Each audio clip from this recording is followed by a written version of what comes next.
మా పోలీస్ సిబ్బంది చెప్పింది నేను ఒకవేళ సరెండర్ చేస్తే వాళ్ళ పిల్లవాడిని వాళ్ళ ఇంట్లో పెట్టుకొని పోలీసులను పిలిపించి అప్పచెప్తారు.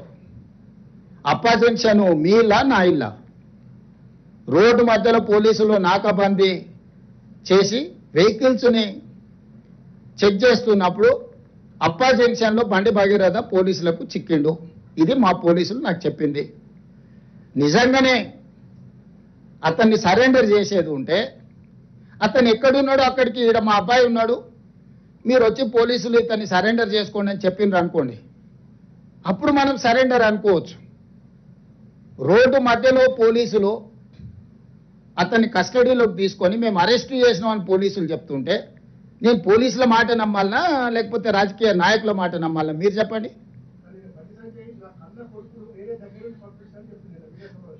నేను అనేది ఏంటంటే అతను దగ్గరుండే పంపించి ఉండొచ్చు, నేను దగ్గర ఉన్నాడా లేడా అనేది నేను గవా కాదు. అతను ఏం చెప్తే అదే నిజం. ఎందుకంటే వాళ్ళిద్దరు ఒక దగ్గర ఉన్నారా లేదా, 5 రోజులు అబ్స్కాండ్ అయినప్పుడు తండ్రి కొడుకులు ఒకే ఇంట్లో ఉన్నారా లేరా, ఇది కాదు కదా. మేము చాలా సిస్టమేటిక్గా విశ్లేషించుకొని కంప్లైంట్ వచ్చిన వెంబడే ఎఫ్ఐఆర్ చేసి ఒక పద్ధతి ప్రకారం ఈరోజు ప్రభుత్వం చర్యలు తీసుకున్నది. మా చర్యల్ని ప్రజలు కానీ కోర్టు కానీ ఎవరు తప్పుపట్టలే. కేటీఆర్ జడ్జిగా, ఆర్ఎస్ ప్రవీణ్ కుమార్ ఐఓగా ఈయన విచారణ చేసిండు, ఆయన శిక్ష విధించేసిండు. అసలు ఏం సిగ్గు కూడా పడారంటే అసలు ఇంత సిగ్గు తప్పిపోయిన వీళ్ళనంటే నాకు అర్థమే అవుతలేదు. ఇప్పుడు ప్రభుత్వానికి పోలీసులకు చట్టాలు ఉన్నాయి. ఫోక్సో కేసులా ఫిర్యాదు రాగానే ఎఫ్ఐఆర్ చేయాలా? 0 మీద ఎఫ్ఐఆర్ చేసినాం. ఎఫ్ఐఆర్ చేసిన తర్వాత పేరెంట్స్ స్టేట్మెంట్ చేసినాం. 24 అవర్స్లో అమ్మాయి స్టేట్మెంట్ రికార్డ్ చేయాలి. ఆ ప్రకారం చేసుకుంటే అమ్మాయి దగ్గర కోర్టు దగ్గరికి తీసుకెళ్లి 164 స్టేట్మెంట్ చేయాలి. ఇది సెన్సిటివ్ కేసు. ఫోక్సో కేసులో ఎవరి వివరాలు చెప్పడానికి లేదు. వాళ్ళలాగా రోడ్డు మీద వాడు మాట్లాడితే ఆ కుటుంబాల వేదన, ఆ అమ్మాయి కుటుంబానికి ఎంత ఆవేదన ఉంటుంది. వీళ్ళు అడ్డగోలుగా ఇచ్చేసి ఆ అమ్మాయి ఫోటోలు పెట్టి, ఆ అమ్మాయి తల్లిదండ్రుల ఫోటోలు పెట్టి, అసలు కేటీఆర్ అనేటోడు అసలు మనిషా? ఎవడన్నా మనిషి ఇట్లా వ్యవహరిస్తాడానికి? రాజకీయాలు కావాలంటే ఎన్నికల్లో కొట్లాడు, ఎన్నికల్లో ఓడించు. రాజకీయాలాగా చూడాలి, సమస్యను సమస్యలాగా చూడాలి. ఇది ఒక మైనర్ గర్ల్కి సంబంధించిన ఇష్యూ. దీంట్లో రాజకీయాలకు ఎందుకు? ప్రభుత్వం ఒక పద్ధతిలో చర్యలు తీసుకుంటున్నప్పుడు అందరినీ ఇందులోనే దీంతోనే మొత్తం ఒక మైనర్ అమ్మాయిని అడ్డం పెట్టుకొని రాజకీయంగా ఏదో సాధించినామని ఈ శాడిజం ఏంది? ఇది శాడిస్టిక్ ప్లెజర్ కాదా?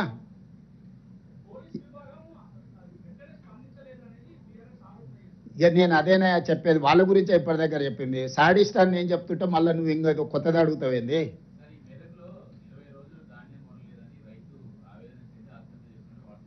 వార్తలు వచ్చినాయి, తప్పకుండా నేను కలెక్టర్కి చెప్పిన ఇమ్మీడియట్గా వెరిఫై చేయమని. నేనేమంటున్నానంటే ఎక్కడైనా ఏదైనా సంఘటన జరిగితే ఆ కుటుంబాన్ని ఆదుకోవడమే కాకుండా దాని బాధ్యులైన అధికారుల మీద కూడా చర్యలు తీసుకుంటున్నాము. కొన్ని దగ్గరలో సంఘటనలు జరగలేదని మేము చెప్తలేం. కొన్ని ప్రభుత్వం దృష్టికి రాకుండా లేకపోతే కొంతమంది నిర్లక్ష్యంతో కొన్ని మిల్లులోలు టీఆర్ఎస్కి అనుకూలంగా ఆ మిల్లులు గత ప్రభుత్వంలో 1000 కోట్లు కొల్లగొడితే వాళ్ళ మీద పీడీ యాక్ట్ పెట్టి కేసులు కట్టి కోర్టు నుంచి తెచ్చి అరెస్ట్ చేసినాం. ఇప్పుడు లారీలు ఐకేపీ సెంటర్ల నుంచి లారీలను నింపి మిల్లుల దగ్గరకు పంపిస్తే మిల్లర్స్ కొంతమంది టీఆర్ఎస్కి అనుకూలంగా ఈ టీఆర్ఎస్ నాయకులు పోయి వాళ్ళని దించనీయలేదు. రోజుల కొద్ది ఆ లారీలను దించకుండా ఆపడంతో మళ్ళీ కొత్తగా ఐకేపీలో సేకరించిన ధాన్యాన్ని రవాణా చేయడానికి వాహనాలు లేవు. ఈ ఆర్గనైజ్డ్ క్రైమ్ చేస్తున్నారు బీఆర్ఎస్ వాళ్ళు. ఇప్పుడు టీఆర్ఎస్ అంటే కొత్త వాళ్ళు వస్తారు. మరి నాకు ఇదో సమస్య వచ్చి పడ్డది, ఇదో దరిద్రం మళ్ళా తోడు. డెఫినెట్గా గుర్తించిన సమయం సందర్భం వస్తుంది. ఒకేసారి నేను చెప్పేది అదే. మీరు ఇప్పుడు బండి భగీరథ్ గురించి నిన్న అడిగినారు. కేటీఆర్ బావమార్తి ఫామ్ హౌస్లో డైరెక్ట్గా డ్రగ్స్ తీసుకొని దొరికితే ఎందుకో కేటీఆర్ మా బావమార్తిని ఒంగబెట్టి పిల్లలు వాళ్ళగొట్టండి పోలీస్ స్టేషన్లో పోయి కోదండం ఎక్కించండి అని ఎందుకో చెప్పలేదు. మా బావమార్తి దీపావళి పండుగ చేసుకుంటుండు, చిచ్చుపుట్ల బదులు సారా బూట్లు పెట్టుకున్నాడు, మా బామారిది బతిపూల బదులు గంజాయి పూలు లేకపోతే కొకేన్ పెట్టుకున్నాడు, మీరు ఎట్లా అరెస్ట్ చేస్తారని బయటకు వచ్చి మాట్లాడాను కదా. ఈ సిగ్గులేనోడు మరి బామారిది ఫామ్ హౌస్లో డ్రగ్స్తో దొరికితేనేమో కేసు కాదు, ఇంకో ఎమ్మెల్సీ కోడి పందాలతో దొరికిండు, దాని మీద లేదు. ఇవాళ నేను చెప్తున్నా అధికారికంగా, దుబాయ్లో చనిపోయిన కేటీఆర్ మిత్రుడు ఆర్థిక లావాదేవీలు వాళ్ళ ఎమ్మెల్యే ఎక్స్ఎమ్మెల్యే వాళ్ళ ఫామ్ హౌస్లో డ్రగ్స్తోని పోలీసుల మీద కాల్పులు చేసి దొరికిండు. ఇంత చట్టాన్ని గౌరవించి సమాజాన్ని ఉద్ధరించే కేటీఆర్ ఏడబడుకున్నాడు, ఏ బొక్కలు పండుకుండు, ఎందుకో పార్టీల నుంచి సస్పెండ్ చేయలేదు వాళ్ళను. అసలు ఎంత సిగ్గులేని తనం, బర్తెగించిన తనం, ఇంతకంటే సిగ్గు తప్పినోడు ఎవడన్నా ఉంటాడా? మరీ సిగ్గు లేకుండా మాట్లాడిందా. నిన్నదాకా మనం ఆయన బెయిల్ వచ్చింది, ఫామ్ హౌస్లో డ్రగ్స్తో దొరికి పోలీసుల మీద కాల్పులు జరిపినోడు, వాళ్ళ పార్టీ కనీసం ఆయన నోటీస్ ఇవ్వలేదు, ఆయన పార్టీల నుంచి సస్పెండ్ చేయలేదు. ప్రత్యక్షంగా పార్టీ ఉన్నోడు రెడ్ హ్యాండెడ్గా దొరికితే దాని గురించి మాట్లాడాడు. అతను ఆయనకు అమాయకుల్లాగా కనిపిస్తాడు, జాతిరత్నంలాగా కనిపిస్తాడు ఈయనకు. యువతల పిల్లల్ని చట్ట ప్రకారము పకడ్బందీగా చర్యలు తీసుకున్నాం. మేము కేటీఆర్ బామారిది ఫామ్ హౌస్లో డ్రగ్స్ దొరికినా నోటీస్ ఇచ్చినాం, పోలీస్ స్టేషన్కి వచ్చి విచారణను ఎదుర్కోమని. ఈరోజు ఫోక్సో కేసులో విచారణ ఎదుర్కొంటున్న బండి భగీరథ్ కూడా ఇంటికి వెళ్ళి పోలీసులు నోటీస్ ఇచ్చిండ్రు, వాళ్ళు కొంత సమయం పెట్టిండ్రు వస్తామని. దాని తర్వాత సర్టిఫికెట్ అమ్మాయి మైనరా మేజర్ అని ప్రభుత్వ రికార్డ్స్ మేము సేకరించినాము. ఆ అమ్మాయి ఏజ్ ఎంత అనేది ఎవరు నిర్ధారించాలి? కేటీఆర్ ఏమన్నా సర్టిఫికెట్ ఇచ్చే అథారిటీనా? ఆర్ఎస్ ప్రవీణ్ కుమార్ ఏమన్నా ఐఓనా? ఐఓలు వెళ్ళి స్కూల్లో అమ్మాయి బర్త్ సర్టిఫికెట్ తీసుకొని, 10th క్లాస్ సర్టిఫికెట్ తీసుకొని, అమ్మాయి హాస్పిటల్స్లో బర్త్ సర్టిఫికెట్ తీసుకొని, ఆధార్ కార్డు తీసుకొని, ఆ అమ్మాయి మైనర్ అని నిర్ధారించుకొని ఇమ్మీడియట్గా ప్రభుత్వం యాక్షన్లకు దిగింది. కోర్టు కూడా మమ్మల్ని తప్పు పట్టలేదే. ఓన్లీ కేటీఆర్ కోర్టులో తప్పు, నాదే ఫామ్ హౌస్ మేము మీటింగ్లు పెట్టుకున్నాను ఒకటి చెప్తాడు, నాకు సంబంధం లేదని ఇంకోటి చెప్తాడు, అనుమతి లేకుండా కట్టుకుంటే ఏమైందని వాడు అంటాడు. నీతులు చెప్పడానికే ఉన్నాయని మాట్లాడొద్దని చెప్పురు దయచేసి మీరు కూడా కలిసినప్పుడు. నాకు తెలిసి మిమ్మల్ని కలవాడనుకుంటా.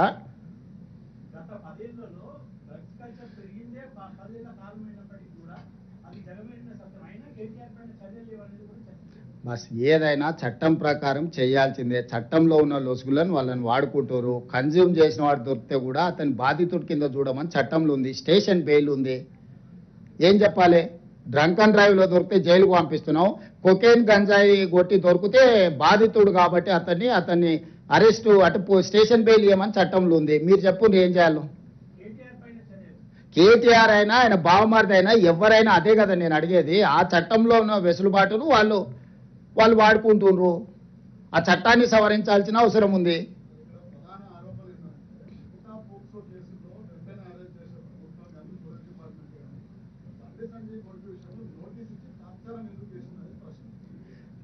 మీరు అడిగిన ప్రశ్న కేటీఆర్ అడిగినట్టుగానే ఉంది. ఏ కేసులైనా కూడా పోలీస్కి ఒక ప్రొసీజర్ ఉంది. ఇమ్మీడియట్గా కంప్లైంట్ వచ్చిన ఎంబడే ఎఫ్ఐఆర్ చేయాలి. ఎఫ్ఐఆర్ చేసిన తర్వాత 24 గంటలల్లా ఆ అమ్మాయి స్టేట్మెంట్ రికార్డ్ చేయాలి. గార్డియన్ ఎవరైతే ఉన్నారో Guardian has to take care of that girl. అక్కడ అంతకంటే ముందే ఒక కేసు ఉంది. అమ్మాయి తల్లిదండ్రులు పోలీస్ స్టేషన్లో వచ్చి ఫిర్యాదు చెయ్యకంటే ముందే ఆరోపణలు ఎదుర్కొంటున్న వాళ్ళు కరీంనగర్లో ఒక కేసు పెట్టారు. ఆ ఎఫ్ఐఆర్లో ఏందనంటే అమ్మాయి మైనర్ కాదు మేజర్ అని ఒక వివాదాన్ని తెరలేపినారు. ఆ వివాదాన్ని తెరలేపినప్పుడు ఆ అమ్మాయి మైనరా మేజరా అనేది ప్రభుత్వం పరిశీలించుకోవాల్సిన అవసరం ఉంది. ఆ సమయంలో ప్రధానమంత్రి పర్యటన ఉన్నప్పుడు మీరు అన్నట్టే ఆ ఇంటి మీదకి 1000 మంది పోలీసులను పంపితే ప్రధానమంత్రి పర్యటనతో మా పార్టీ ఆకాశం అంతా ఎత్తెగిరింది, తెలంగాణలో మొత్తం గెలిచిపోతుంది, దీని మీద కక్ష సాధింపు చర్యల కింద పోలీసులను పంపించిందని ఆయన రెడీగా కూర్చున్నాడు. సో ఇవన్నిటి నేపథ్యంలో ఇది చాలా సున్నితమైన సమస్యను సున్నితంగా పరిష్కరించినాం. ఎక్కడైనా సెక్షన్స్లలో ఏమైనా లోపం ఉందా, లేకపోతే అరెస్టులో లోపం ఉందా, రిమాండ్లో లోపం ఉందా, కోర్టులో మా వాదనలో ఏమైనా లోపం ఉందా, ఎక్కడ లోపం ఉంది చెప్పండి. ఒక్కటే కేటీఆర్ కు బండి సంజయ్కి ఏదో పంచాయతీ ఉంది, ఆ పంచాయతీని పిల్లల మీద పెట్టి కేటీఆర్ తీర్చుకోవాలనుకుంటే ఆర్ఎస్ ప్రవీణ్ ఉద్యోగం పోయింది కాబట్టి ఉద్యోగం లేక గాలికి తిరుగుతా నేనే విచారణ అధికారిని అని ఆయన ఇంకా భ్రమలలో ఉన్నట్టున్నాడు. ఆయన తీసేసిన తహసీల్దార్, ఆయనకి ఇది అర్థమైతలేదు.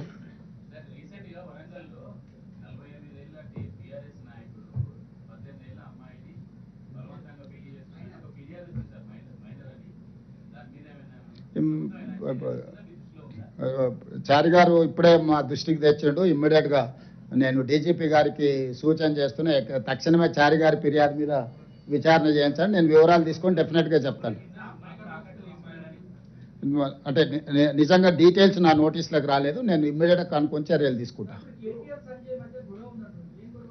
నాకు తెలియదు, ఉందేమో అని అంటున్నా. వాళ్ళిద్దరు, ఆయన బండి సంజయ్ అన్నాడు కదా ఏదో నిన్న, అంతకుముందు కేటీఆర్ అన్నాడు కదా, వాళ్ళిద్దరే రోడ్ల మీద తిట్టుకుంటారు. అదే చెప్పిన, నాకేం తెలియదు. వెంకటరాజే తెలియకల్లోడు కనుక్కోవడంలా.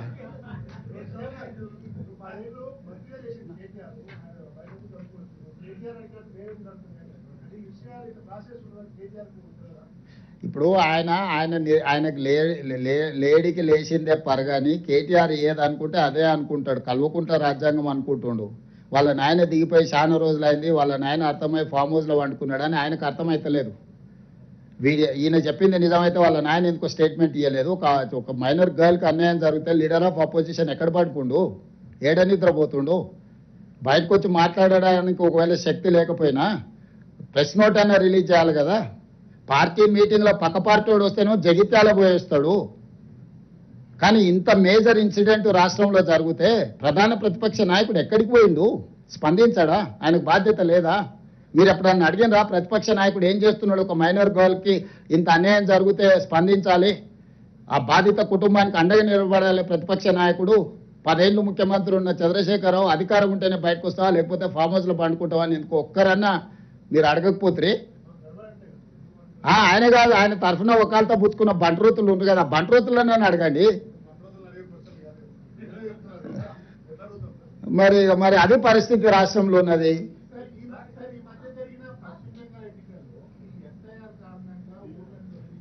దాని మీద నిదానంగా మాట్లాడుకుందాం. Thank you.